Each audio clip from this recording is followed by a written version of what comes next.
El gran escritor, historiador y divulgador argentino. Piña. Gracias, Felipe, por estar acá.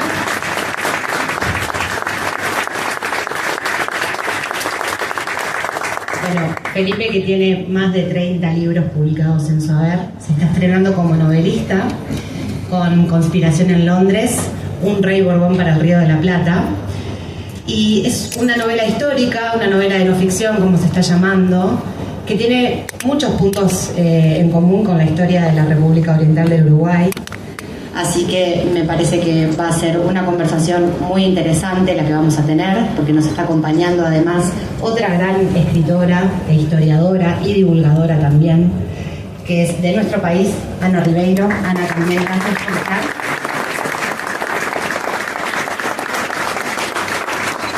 Bueno, así que sin más, gracias nuevamente por estar presentes hoy. Gracias a Cultural Alfabeta por este espacio tan cálido de siempre. Los dejo con dos grandes escritores de nuestra casa editorial, a ambas orillas del Río de la Plata, Ana y Felipe. Gracias.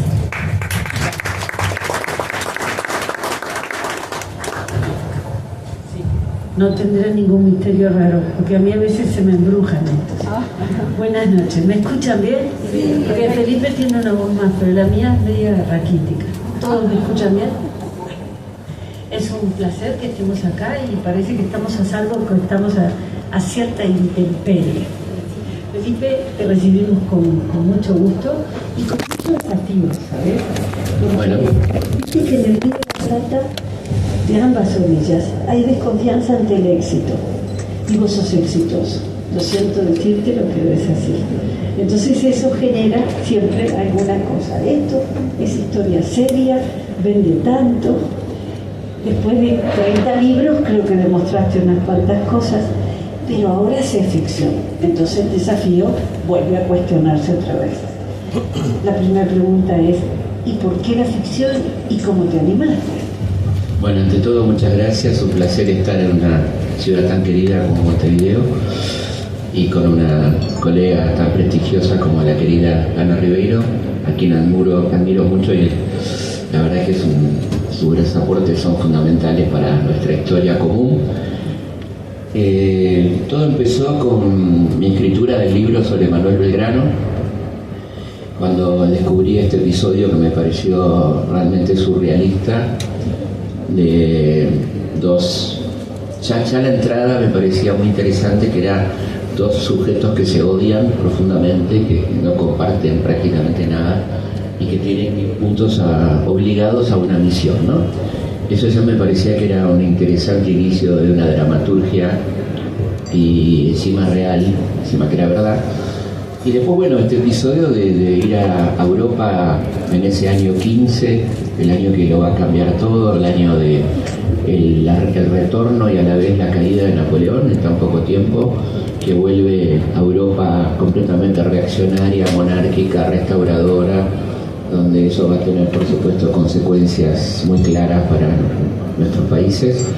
Y en ese contexto, ahí donde viene y le ofrecen entonces a estos muchachos un rey para el Río de la Plata y para un reino ficcional, podríamos decir, que era el ex virreinato del Río de la Plata, con algún agregado de Perú y algún agregado de Chile, es decir, Argentina, Uruguay, parte de Brasil, Paraguay, Chile, Perú, Bolivia, todo eso era este reino. Una mezcla de virreinato con antiguas capitanías. Exactamente, claro, la capitanía. Los dos muchachos son Belgrano y Rivadavia. Digo porque él está más cercano, porque ha visto documentos íntimos, pero nosotros no. Claro, bueno, entonces ahí aparece un personaje que es el Conde Cabarrús, personaje increíble, de novela pero real.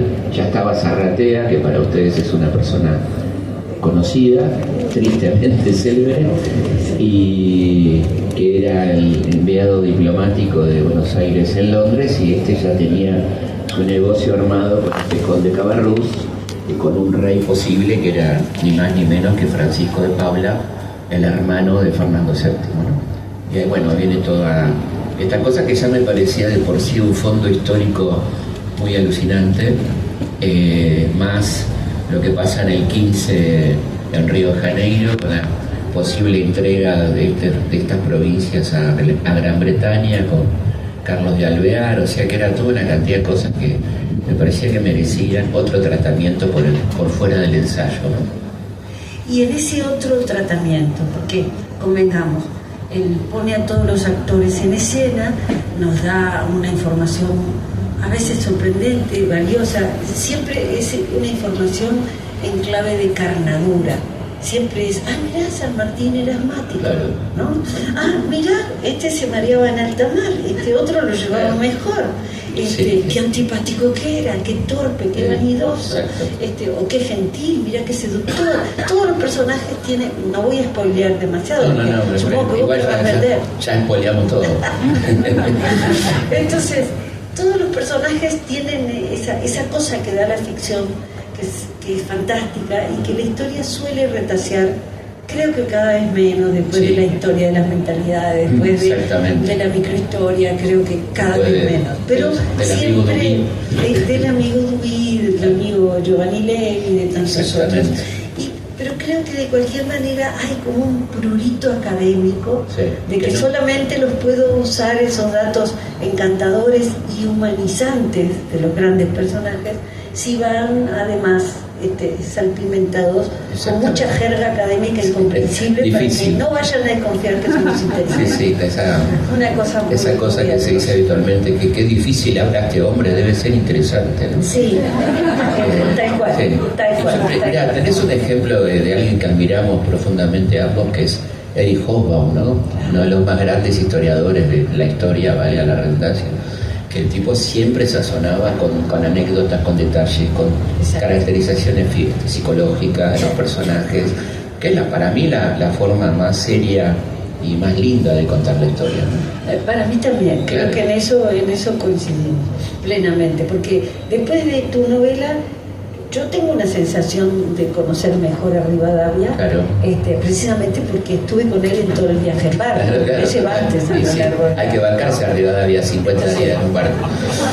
Horrible. Yo te diré, la peor escena es esa en la que trata de burlarle, desgraciada y enfáticamente, a la muchacha a la cual Belgrano, claro. Que Mariana ni lo mira. Ni lo mira, está embelesada. Ahí uno dice, caramba, y acá la pregunta, ¿y vos eso, es plena ficción o tuviste los indicios de él? Porque a lo largo de todas estas páginas, en algunas el historiador, no sé si decir te traiciona o te aflora, que es un poco más suave. Aflora. Entonces te aflora. Entonces vos decís, bueno, escribió en su diario, y yo entendí, acá está Felipe Piña, el historiador, diciendo, esto no me lo inventé, no vaya usted a desconfiar porque es novelesco, esto yo lo leí, y uno sabe que hizo disimuladamente una cita. Es verdad. Pero y en este caso... No, el caso de Mariana es inventada, pero me encantó porque sabía que Manuel en 50 días en barco alguna aventura habrá tenido, conociendo el paño, y me gustó poner una protofeminista, ¿no? que ya estaba, como bien sabés, para 1815 ya había, la lucha venía de 1790, 1795, las primeras feministas en Inglaterra, y esta muchacha con su sexualidad y con su impronta autónoma y esa forma de ver el amor, me pareció que era muy lindo colocar a este personaje en ese momento, ¿no? Y aparte otro personaje que es totalmente cierto y real, que es Madame Pichegru, que además tiene una frase que a ustedes les va a gustar mucho, ¿no? Es real. Es maravillosa. Te la leo para que veas pero un poquito porque no puse la página. Esto no es un elogio para los uruguayos, esto lo dijo ella. Sí. 329, mira. Sí. A ver, les cuento un poco. Tenemos claro quién era esta chica, que era una espía francesa, que queda muy enamorada de Belgrano, tienen un gran romance en Londres, un apasionado romance, como dice Lelutier, un romance muchas veces, y bueno, queda tan prendada de Belgrano que lo va a buscar a Buenos Aires y no lo encuentra, y queda bastante despechada y escribe lo siguiente. Por la manera miserable de ser expulsada, se queja en que sus conciudadanos eran todos maltratados, los franceses por parte de, Y en la misma carta le hace referencia a las virtudes de Gervasio Artigas, agregando, si usted tuviese sus virtudes con los conocimientos que usted sí tiene, sería protector de toda esta América. Eso le dice es un guitarrando, como dice, ¿no? Le dice Pichegru a Belgrano, o sea, Artigas es mejor que vos. Claro, pero bueno, un poco para enojarlo, ¿no? A Manuel, porque no le encontró cuando va a buscarlo y no lo encuentra. Pero el romance con Pichegru es completamente cierto. Ella es una espía, una doble agente, podemos decir, hija de un famoso general de la Revolución, que incluso figura su nombre en el Arco del Triunfo. Así que todo un personaje, la Pichegru, exactamente. Ahora, con esos hay un apéndice con el destino final de los personajes reales. Exactamente. Que el último es el del propio Belgrano, ¿no? Exacto. Y por supuesto esta dama, por lo cual yo sabía que esa era una historia real. ¿Por qué ese apéndice? Esa necesidad de decirle, esto terminó de tal manera. Porque mucha gente se habrá quedado preguntándose qué pasó con esta gente, ¿no? Porque como tomamos un año en la vida de... Me pareció lindo decir, bueno, como en las películas, viste que termina, dice fulano de tal, se casó... Cinematográfico. Entonces me pareció que era un recurso cinematográfico válido para una novela, qué pasó con estos personajes, sabiendo que además, como bien decís vos, es una forma de detectar cuáles fueron los reales y cuáles no, ¿no? De Mariano no hablo porque Mariano no era de ficción existió, mental. claro, pero todos los demás sí me pareció lindo contar un poco qué pasó con estos personajes. Ahora, Camila, ¿dónde está? Yo por un segundo te la reencarnaste, editora, y yo pensé, pero está matando el segundo tomo. O la saga posible, porque Sí, si no, no. cuenta lo que pasó después, no va a haber una versión de la ya vida está. de Belgrano. Esto no, esto ya está por ahora. Y mi segunda novela no va a ser sobre esta temática, seguro. Así que ya estás decidida. Sí, ahora hay un libro en el medio en el que estoy trabajando muy duro, que son los 50 años de la dictadura argentina, y el año que viene entonces ese va a ser el libro, pero después sí vendrá una segunda novela que no va a ser de esta época. Es todo lo que puedo decir por el momento. Contrato de confidencialidad con Planeta. No, mentira, no, pero la estoy trabajando todavía como idea. Pero sí va a haber. Deduzco entonces que te sentiste muy bien en la Me ficción. sentí muy feliz, muy libre, muy fuera de lo que nos pasa a los historiadores con la constricción de los documentos. Sí. Así que me sentí con cierta libertad de poder volar un poquito más de lo habitual, ¿no? ¿Esa es la diferencia mayor que encontraste? Sí. ¿Hay sí. alguna otra? Sí, la cosa de poder pensar con los personajes, ¿no? Volví a releer mucho a Borges con esta... Bueno, como ustedes saben, porque se mete mucho con la historia, tanto argentina como uruguaya, y esta idea de la psicología del personaje, para poner un ejemplo para mí maravilloso, el poema Conjetural, cuando dice la Prida sintió el íntimo cuchillo en la garganta, ¿no? Esa frase tremenda, y conoció su destino sudamericano. Yo creo que esa cuestión de meterse tanto en la psicología del personaje me ayudó un montón para poder escribir esto también, ¿no? Y cuando vuelvas al relato netamente histórico, ya no a la novela o a la novela de no ficción, no se dice ahora, ¿qué echarás de menos? ¿Volverás igual o traerás algo de eso? Puedo traer algo de esto en cuanto a mejorar la escritura, probablemente, como vos decías, no hay por qué escribir ásperamente, ¿no? Entonces yo creo que el lector merece ser bien tratado, entonces una buena escritura siempre ayuda, y no te vas del ensayo por escribir bien o por escribir atractivamente, ¿no?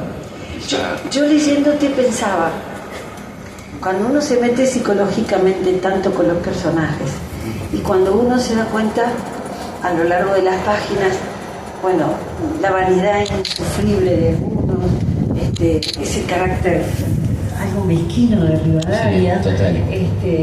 La grandeza que tiene Belgrano en estas páginas. Entonces uno dice la causalidad habitual en los libros de historia. A veces le falta esto. Claro.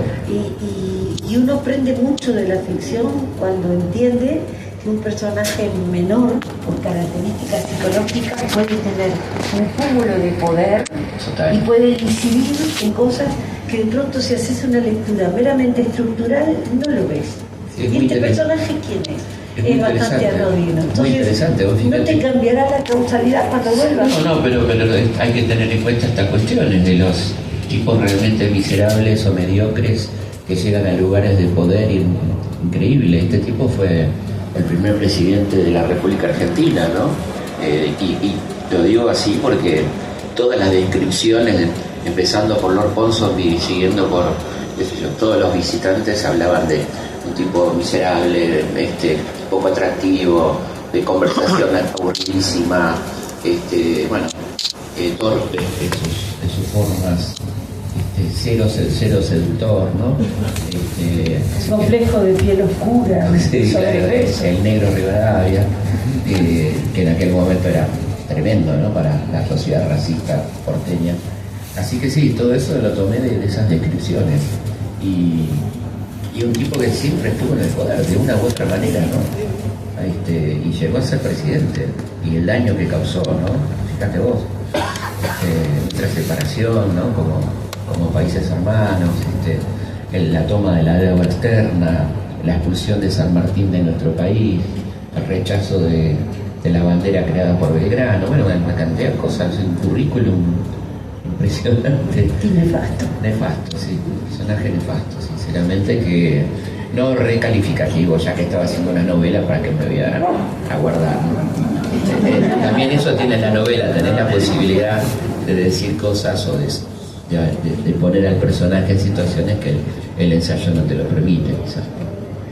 Un amigo escritor, que no vamos a confesar quién, qué necesidad, me dijo un día, con la ficción podés además hacer justicia retroactiva. Claro, sí. En el caso, Sí, es muy linda. Bueno, nosotros hacemos justicia retroactiva cuando escribimos ensayos también, ¿eh? cuando destapamos... Sí, yo creo que sí. Me parece que eso también tiene la historia, ¿no? La buena historia me parece que hace un poco de justicia frente a tanta mentira que hemos soportado durante tantos años, ¿no? Sí, eso es cierto. Claro. Ahora, hay dos temas que me llamaron mucho la atención y creo que es netamente por ser uruguaya en esto. Viste que Genevieve Beldó habla mucho del provisoriato en la estructura de las instituciones en Argentina. Y yo leía estas páginas y pensaba, acá está el provisoriato, ¿no? Clarísimo. Sí, claro. Todo es a término, todo es por ahora y veremos. Detrás de todo hay un intento de construir un orden otro, dado que se había roto el orden colonial. Y eso creo que nos caracterizó durante décadas a ambos márgenes del río. Quizás nosotros encontramos el orden institucional un poco más temprano.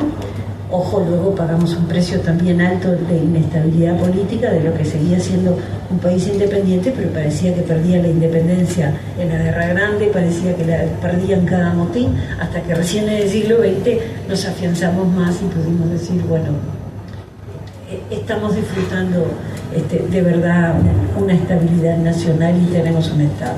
Pero nos llevó un tiempo. Ustedes siguieron en una deriva muy inestable, el año verde 20 es pavoroso. Sí, no, la verdad es que el siglo XIX y el siglo XX son tremendos a nivel de inestabilidad y además el agregado del partido militar que ustedes no tuvieron, ¿no? Hasta los años 70. Ahí el partido militar es muy temprano, ya con Irigoyen aparece en el año 19 con la represión de la Semana Trágica, luego vendrá el golpe del 30, el 43, 55, 62... no quiero aburrir, pero bueno, 76 es tremendo, interrumpiendo proyectos, cortando la continuidad político-institucional, cortando los proyectos económicos, sociales de un país y generando una sensación de ilegalidad que termina permeando hacia la sociedad, ¿no? La anomia, digamos, decir, bueno, si arriba no cumple la ley, ¿por qué la tengo que cumplir yo, no? Que es un poco una cuestión que ha quedado en la sociedad argentina, la cuestión con la ley, el problema con la ley, ¿no? Es muy fuerte esto.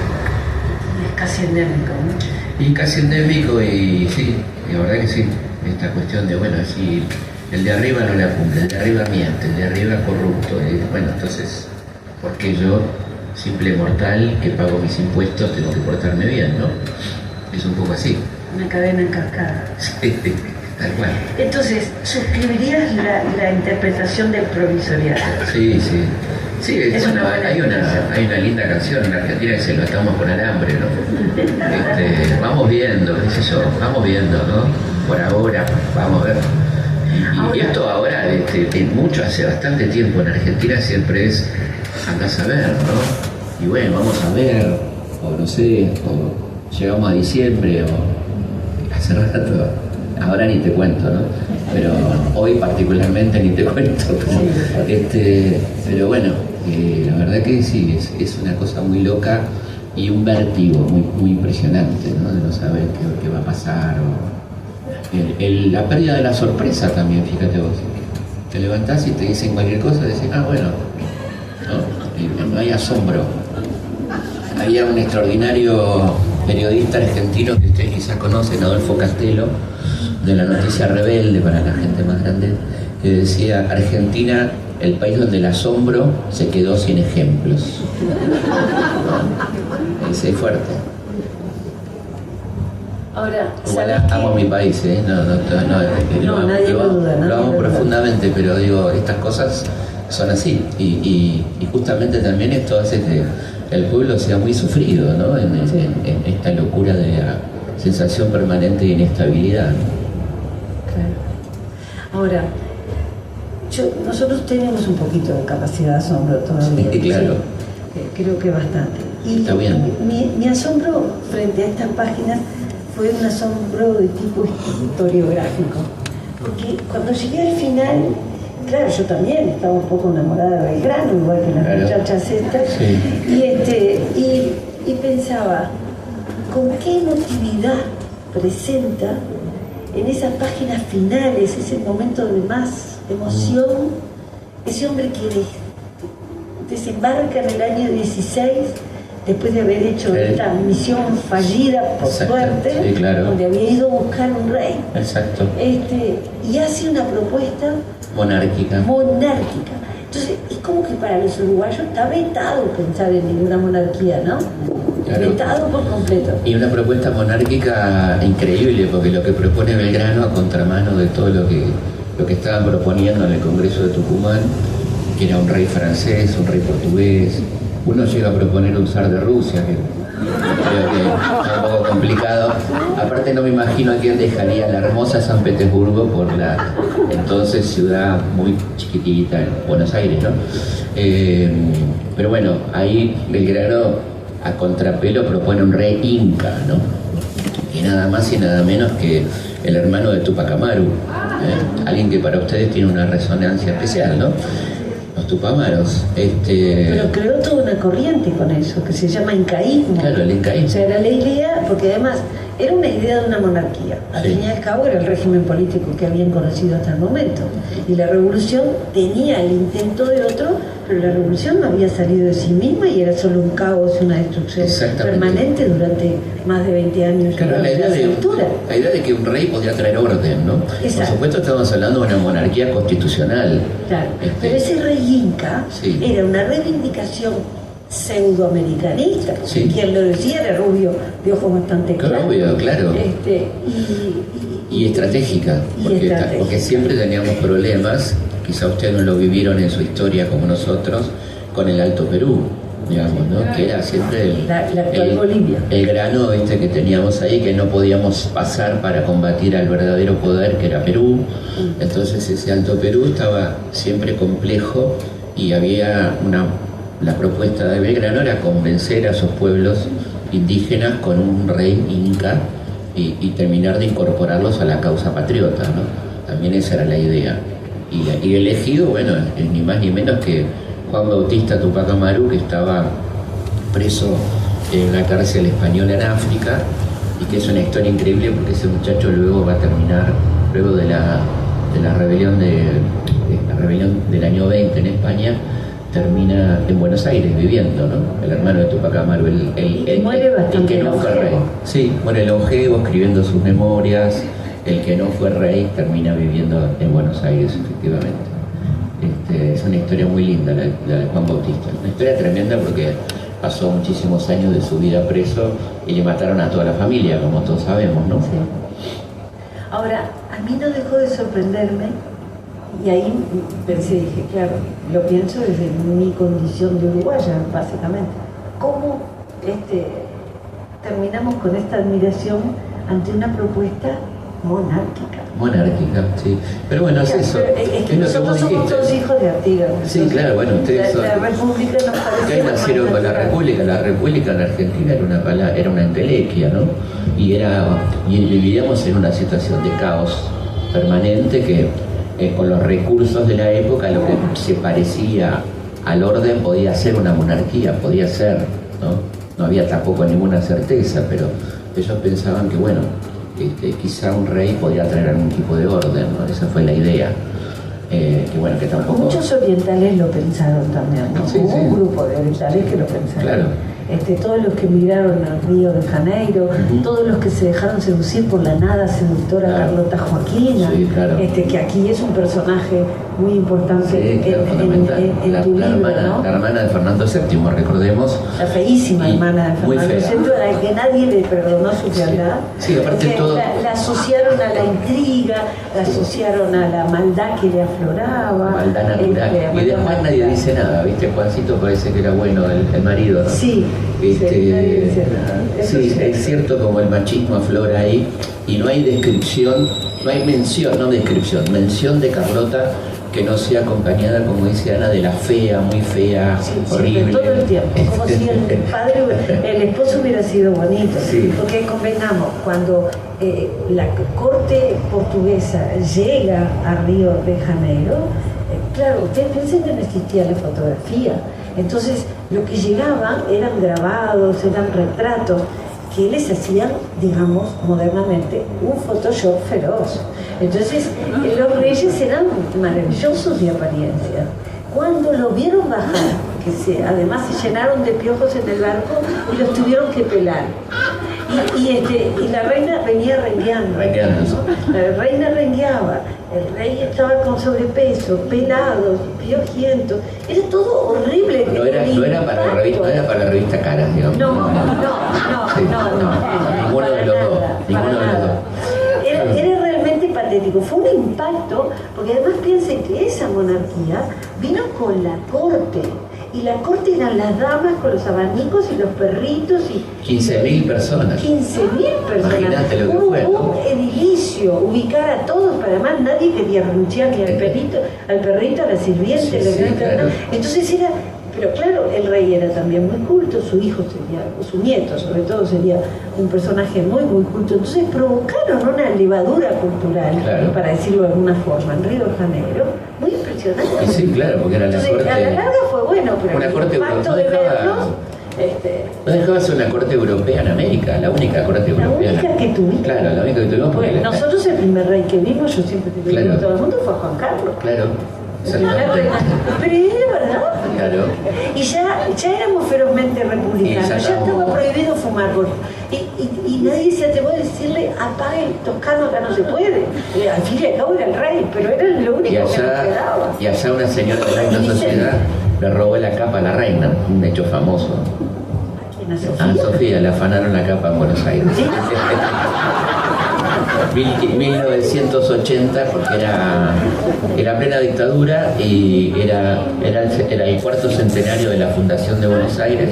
Entonces vinieron los reyes, hubo una recepción con la más gente más bien, ¿no?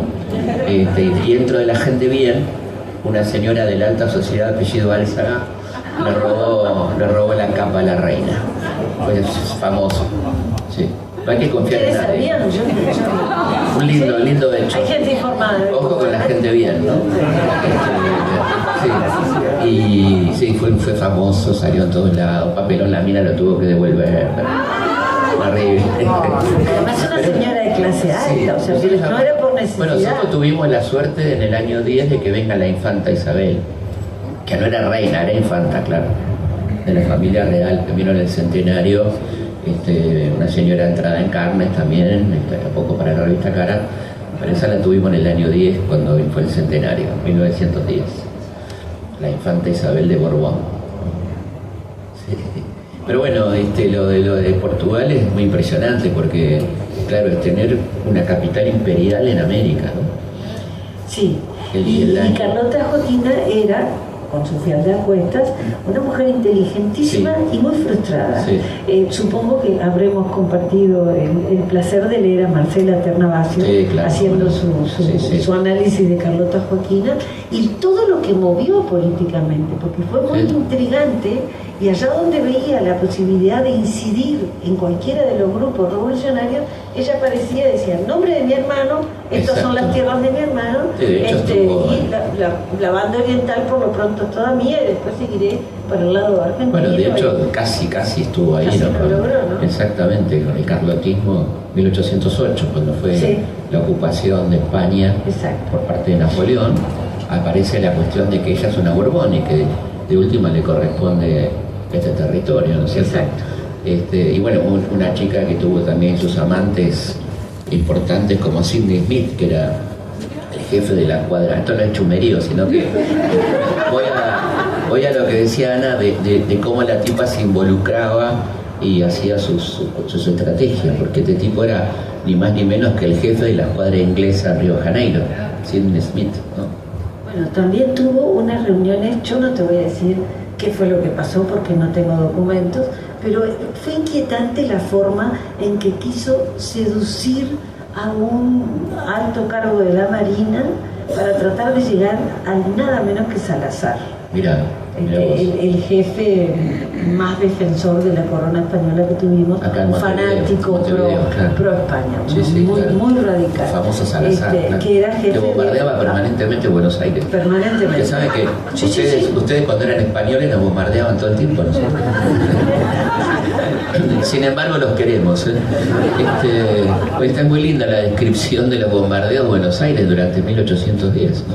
Sí. Iba la... Es que teníamos el apostadero naval, Claro, y el un apostadero poderío naval. naval impresionante. Y Entonces hay- era de acá para allá. Mucha crónica de bombardeo de Buenos Aires por parte de las tropas que venían de Montevideo, las tropas españolas, ¿no? Que venían, bueno, y el famoso combate de San Lorenzo de San Martín tiene que ver con eso, ¿no? Tiene que ver con Con el intento de invasión por el lado del Paraná.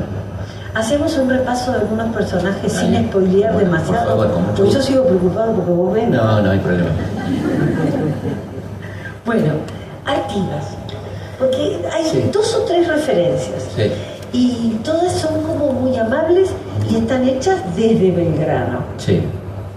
Sí, porque lo ponen en la situación de defender a Artigas, porque y si bien, por supuesto, Belgrano no era un artiguista, pero sí era un amante de la verdad. Entonces, cuando ve que se apropian de triunfos que no les corresponden, él señala, ¿no? Que en realidad fue Artigas el que logró ese triunfo, el que logró ese avance. Y por otra parte, Sobre la toma de Montevideo. la toma de del año- Montevideo, claro. del año 14. El año 14, cuando Alvear se arroga la toma de Montevideo. Con orgullo, y fue una vergüenza. Es muy lindo lo que dice San Martín sobre eso, porque este tipo, que es un siniestro personaje, Carlos María de Alvear, se proclama a sí mismo el héroe de Montevideo, y en su proclama del triunfo sobre el Montevideo dice: yo, Carlos de Alvear, tomé Montevideo, me cubrí de gloria, y San Martín tiene ese documento, lo marca y pone abajo: ni Napoleón, ¿no? Es hermoso. O sea, hablando de la soberbia que tenía este traidor a la patria, porque este es el que quiere entregarle, Al precio que sea. no, le quiere entregar las colonias a Inglaterra, ¿no es cierto?, con Manuel José García. Y luego, cuando cae su gobierno, va a Río y entrega todos los secretos militares argentinos Y lloriquea. y uruguayos. Lloriquea, Lloriquea, dice, le pide perdón a Sí. Fernando VII. Se proclama un súbdito equivocado y le pide perdón a Fernando, exactamente. Vos sabés que desde la historiografía uruguaya esos son pequeñas satisfacciones, porque es el personaje oscuro respecto a Artigas. Sí. Zarratea y Alvear son los Y Posadas. personajes nefastos. Y Posadas. Posadas es el que lo llama infame traidor a la patria y le pone 6.000 pesos de precio a la cabeza a Artigas. Claro, pero Alvear es el que entra a Montevideo El que ejecuta. en el año 14 Exactamente. a un precio espantoso, Sí, claro. que el autor del himno nacional lo cuenta en su historia del diario de Mirá. Montevideo. Y los montevideanos no querían entregar porque decían: está bien, nos vamos a rendir al sitio, pero nos rendimos ante alguien que represente a Artigas. Claro. Pero no, ¿y qué es estas fuerzas de Buenos Aires? Exactamente. Entonces él, y claro, las murallas lo protegen, Y él dice, ¿cómo hago? Y se da cuenta que el foso que había alrededor de Montevideo, que lo habían hecho las mujeres, lo habían profundizado, las mujeres leales a la corona que estaban dentro del Montevideo sitiado por las fuerzas, tanto de Buenos Aires como las fuerzas artiguistas. Arriba ya se había ido, la famosa marcha secreta, precisamente por desavenencias en la administración de ese frente común, se había ido, estaba ya levantando en armas a lo que luego sería la Liga Federal, y él se da cuenta que el foso está sin vacas desde hacía meses. Entonces dice, deben estar pasando hambre, y les meten en el foso 200 vacas. Y Acuña de Figueroa, en unos versos que a mí siempre me parecieron horribles, porque son indecasivos, no tienen la menor musicalidad para mi gusto, pero son un documento histórico fantástico. Dice, todos se lanzan sobre las vacas, desesperados, y algunos llegan tardes al reparto, y algunos tan solo las tripas llegan, y llegan a su casa con ellas y se las dan a sus mujeres como si fueran collares de perlas. Mira. Habían conseguido unas tripas para la comida. Claro, y ya le abrieron las puertas de comida, salieron todos a conseguir la vaca. Y él entra, y cuando entra es el más cruel de todos. No se olviden que la explosión de las bóvedas es cuando se retiran. Claro. Se saquean todo, se llevan las ventanas del cabildo, la raza, todo, arrancan y se llevan. Entonces, el recuerdo del dominio de Buenos Aires sobre la Montevideo leal, en pleno proceso de revuelta artiguista, es espantoso para la historiografía uruguaya. Entonces, ese personaje que se quiere entorchar pinta el primer rasgo encantador ante los ojos de un lector uruguayo de Belgrano, ¿no? Sí, claro. Que no mienta que esto no fue mérito. Exactamente, lo dice con toda claridad, ¿no? Y después, bueno, sobrevuela, por supuesto, Artigas, porque era como el gran fantasma para ese poder central porteño. Entonces era el tipo que estaba proponiendo ya desde 1813 la república, la independencia, ¿no? El reparto de tierra, bueno, todo el programa artiguista que al directorio porteño le resultaba imposible, insoportable, imposible. Y bueno, de ahí comienza esta desgraciada guerra civil tan prolongada. Y bueno, sí, es un personaje que está ahí flotando, que me gustó hacerlo aparecer como un fantasma que molesta, ¿no? Artigas en la novela. Está bien. Viste que Roa Bastos también lo puso como un fantasma raro en John Supremo. Claro, bueno, porque ahí estaba un señor que curaba con yuyos. Ese ostracismo tan largo, tan tremendo, que uno siempre dice, qué lindo sería viajar ahí, tomarse un mate, ¿no? ¿Qué estaba pensando? ¿No? Bueno, vos trabajaste sobre el tema, ¿no? Sí, pero no tomé mate porque no tomo. Bueno, pero digo, qué impresionante son 30 años. Es impresionante. Sí. Y ir al lugar es impresionante. Claro. Investigar en el archivo de Asunción es impresionante. Hay un segundo personaje muy conocido para los orientales sobre el cual te quiero preguntar, porque es un personaje que es la encarnación de la maldad también, ¿no? Y pasa con mucha fuerza por estas páginas, que es Felipe Contucci. Sí, bueno, un espía al servicio de Portugal, claramente, que bueno, sí fue clave en todas las negociaciones y todo lo que se podía hacer para perjudicar nuestras independencias, ¿no? Así que me pareció interesante meterlo ahí como un gran intrigante que mueve los hilos detrás de escena, ¿no? Claramente, no podía estar ausente, ¿no? ¿Sabés que hablando de la justicia retroactiva, ¿sabés lo que le está pasando a Felipe Contucci en el Uruguay? No. ¿A su oscura memoria? No. Él estuvo casado con la hermana de Oribe, con Josefa Oribe. Mirá. Aquí en la historiografía de reivindicación de mujeres y de reivindicación del papel de las mujeres blancas, le ha asignado un rol, le han hecho un retrato maravilloso, porque ella sí fue apodada la Tupamara, que ella se comprometió con la revolución artiguista, siendo una señora de varias estancias, claro. Se comprometió con la revolución con riesgo de su propia vida. En una se disfrazó en medio del sitio, se disfraza de esclava, se tiñe toda y entra andrajosa con un supuesto lavado de ropa y va a la casa del médico a pedirle insumos médicos al médico de Montevideo sitiado para llevar a los que estaban afuera, los sitiadores que estaban heridos, y lo logra engañar a todos y pasa. Entonces ya eso alcanza para que sea una página heroica, así que la justicia retroactiva con Felipe Contucci, que se está convirtiendo en el marido, por supuesto, rechazado por medio de una separación de hecho, porque ella no lo aguantó, el marido despreciado de la Pepa Uribe. Sí, bueno, Contucci aparte se sospecha que fue uno de los autores del famoso plan revolucionario de operaciones de Mariano Moreno. Ustedes saben que el plan es un plan apócrifo, que puede sonar lindo en algunos aspectos, pero que la idea era, que fue escrito en el 1814, retroactivo al 10, echándole la culpa a Moreno de terrorista, sanguinario, todo eso, y bueno, se ha descubierto que es la copia de una novela del año 1800, una novela de la Revolución Francesa, y que muy probablemente el que elaboró el plan fue Contucci. Así que sigamos sumando a Contucci. Por favor. En ese supuesto plan, el rol de Artigas era espantoso. Claro. Porque era contrate a los peores matones de la banda oriental. Por ejemplo, Artigas. Por ejemplo, Otorgués, su primo, igualmente tonto y sanguinario. Sublevar los esclavos del río, del estado de Río Grande, y incentivar a los delincuentes, los matreros, ¿no? Uruguayos, algo así. Exacto. Cosa que Moreno no hubiera dicho nunca, ¿no? Seguramente no era del Seguramente no, pero nos queda la duda, ¿no? Claro, no sé. Y durante tanto tiempo la historiografía dijo, este plan... Fue verdad. Pues fíjate qué interesante que ahí se unían marxistas y derechistas, porque los marxistas, para decir, Mariano Moreno era un premarxista, ¿no? Por todo lo que decía ahí. Y los derechistas para acusar a Moreno de terrorista de izquierda, ¿no? O sea que ninguno de los dos quería desmentir el plan, ¿no? Finalmente se sabe que es apócrifo.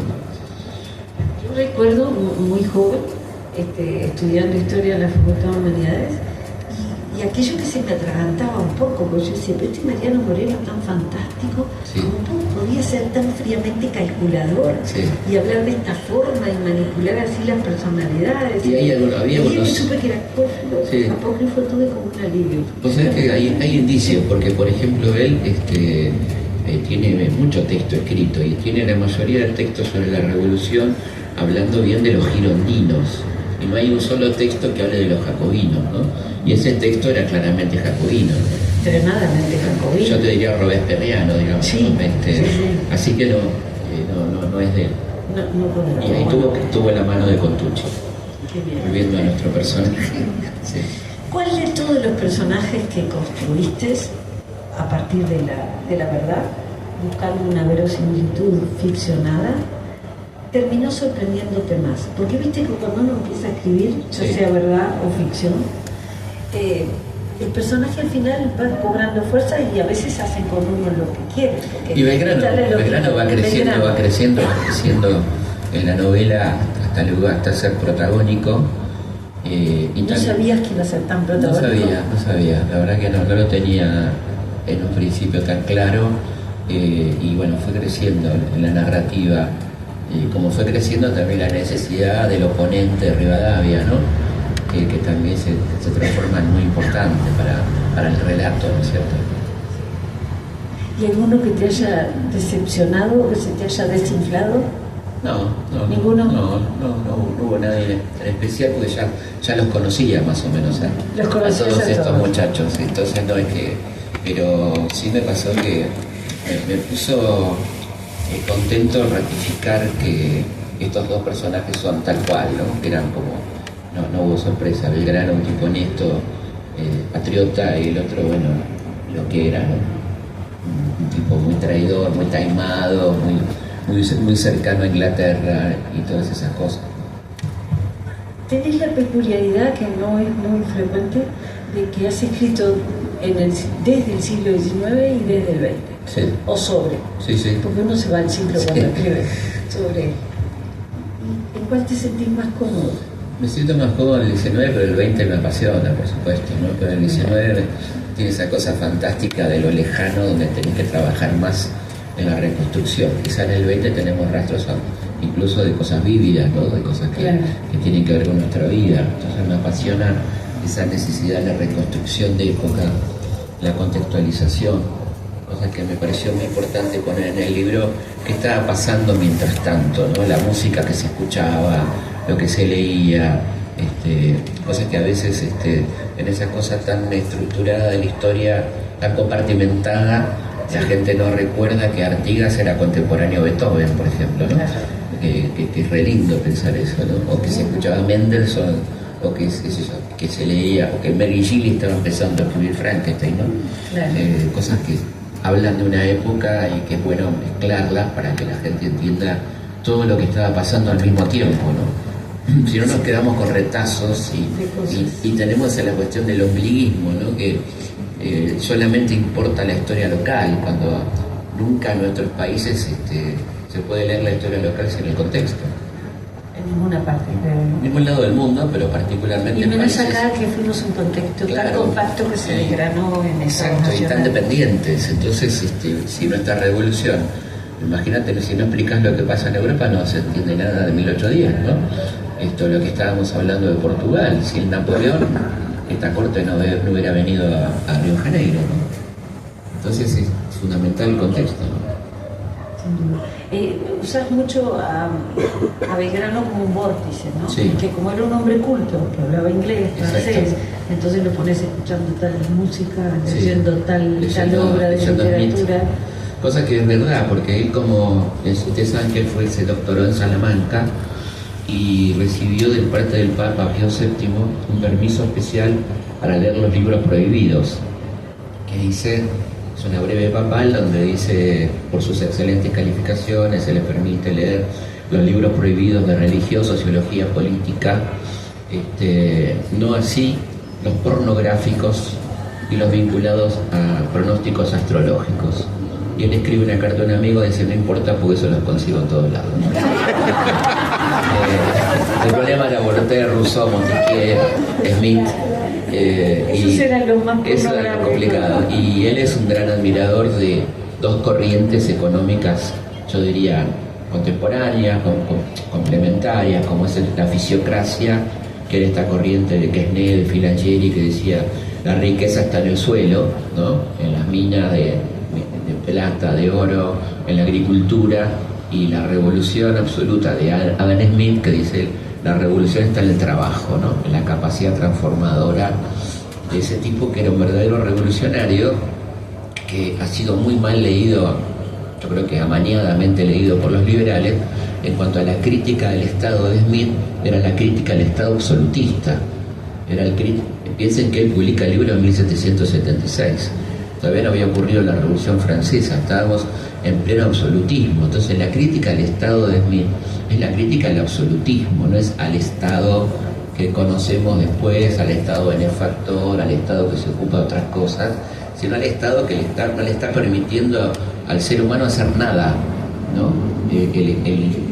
Acuérdense que uno de los elementos de las consignas de la Revolución Francesa era libertad, igualdad, fraternidad y propiedad, porque la gente no tenía derecho a la propiedad, todo era del rey, ¿no es cierto?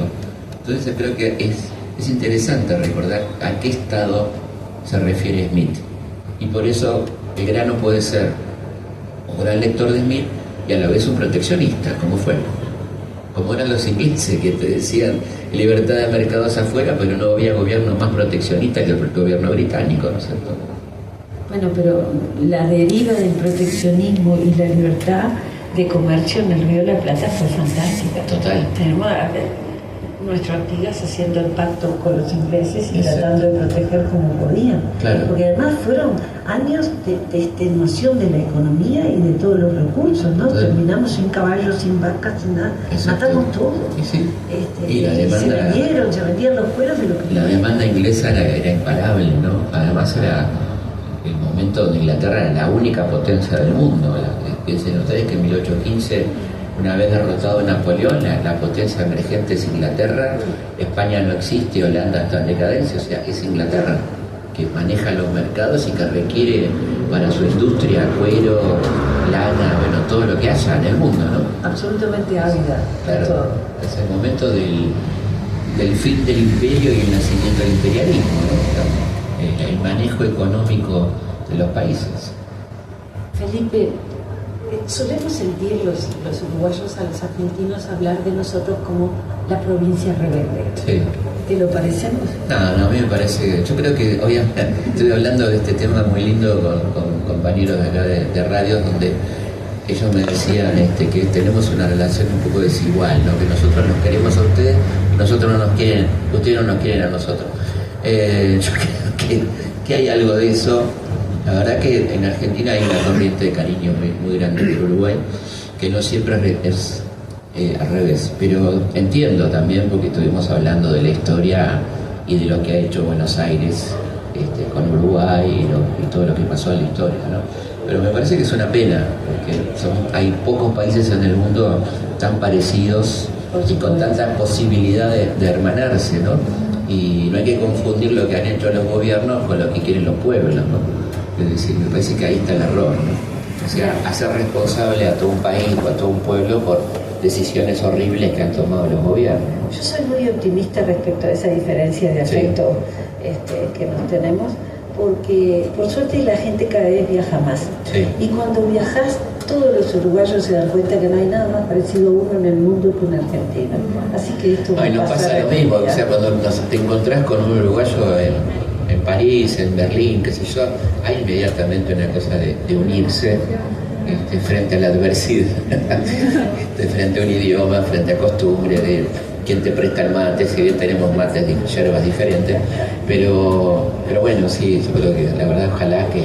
Bueno, este libro es la prueba de que compartimos un montón de cosas. Sí, bueno, aparte es una novela que se lee en de las dos orillas. Tengo un corazón artiguista muy grande, que admiro profundamente a José Artigas de toda la vida, y la verdad que es muy lindo que tengamos a esta persona en común, porque fíjate que en la historia argentina Artigas es un personaje clave, ¿no? que gobernó con el protectorado de los pueblos libres, Corrientes, Santa Fe, Entre Ríos, Misiones, ¿no? Que hizo ese congreso extraordinario en Arroyo de la China, que fue el primer congreso que proclamó la independencia en actual territorio argentino, ¿no? Así que para mí es un personaje entrañable, querible, y bueno, es algo que tenemos en común, que no nos pensamos apropiar de él, lo digo. Estaba esperando. No. Yo estaba esperando. Digas es argentino, se terminó la presentación.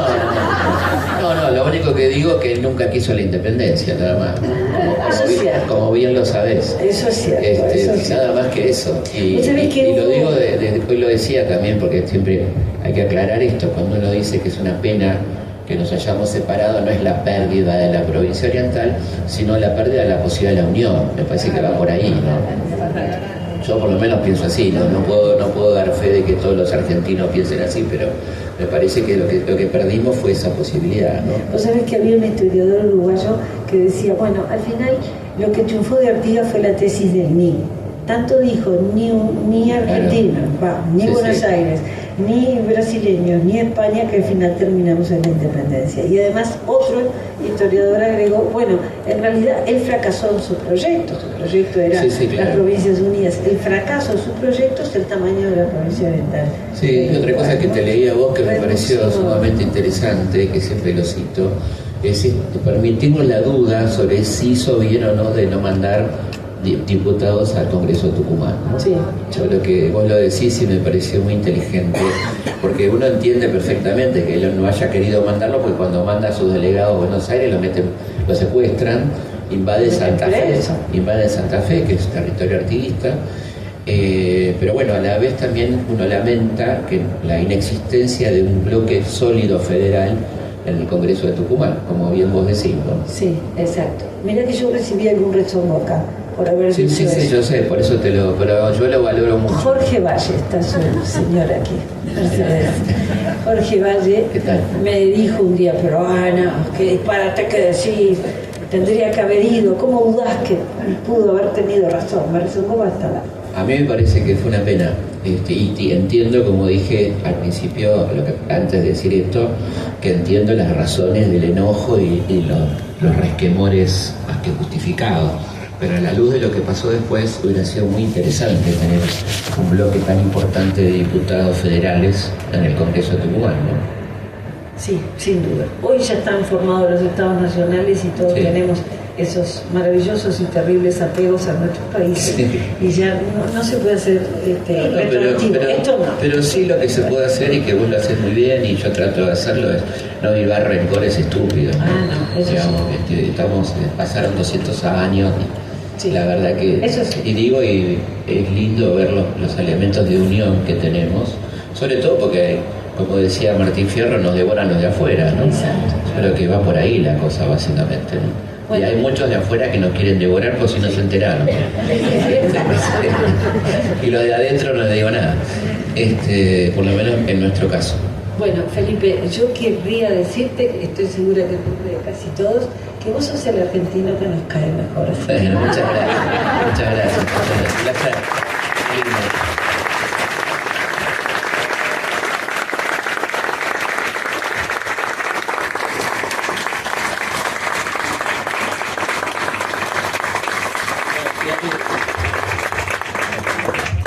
Si alguien quiere que le firme el libro, acá estoy, con mucho gusto.